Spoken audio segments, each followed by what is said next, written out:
Maruti Swift এবং অটোর মুখোমুখি সংঘর্ষে গুরুতর আহত ৬ জন। ঘটনাটি তেলিয়ামুড়া থানাধীন সাউথ পুলিনপুর এলাকায় আসাম আগরতলা জাতীয় সড়কে। দমকল দপ্তরের ২টি ইঞ্জিন ঘটনাস্থলে পৌঁছে আহতদের তেলিয়ামুড়া মহকুমা হাসপাতালে নিয়ে আসা হয় বলে জানা যায়। সেখান থেকে গুরুতর আহতদের আগরতলা জিবি হাসপাতালে রেফার করা হয়েছে। ঘটনার বিবরণে জানা যায়, রাংখলপাড়া থেকে TR06E0378 নম্বরের একটি মারুতি সুইফট গাড়ি চালক মধ্যমত্ত অবস্থায় তেলিয়ামুড়ার দিকে আসছিল। উল্টো দিক থেকে TR06A2002 নম্বরের অটো গাড়ি জাতীয় সড়ক ধরে যাচ্ছিল। হঠাৎ মারুতি গাড়িটি অটো গাড়ির মুখোমুখি হয়ে সজোরে ধাক্কা দেয়। অটোতে থাকা 5 জন গুরুতর আহত হন।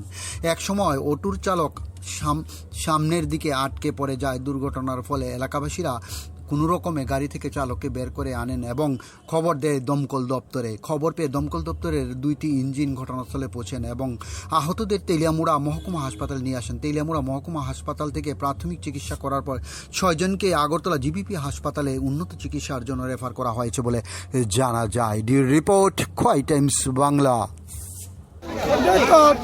বাজারের সঙ্গে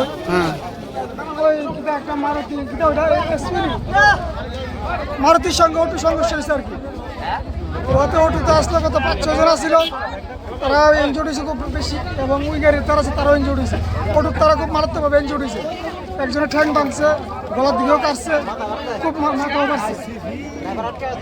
এবং ড্রাইভার গাড়িতে আটকে এসছে, আমরা সবাই মিলে এটা উদ্ধার করা হয়েছে। হ্যাঁ, দুষ্ট ওই হেগের ঘাট ড্রাইভার যে কাঠটা ড্রিঙ্ক খাওয়ান্য অবস্থা ছিল আর কি।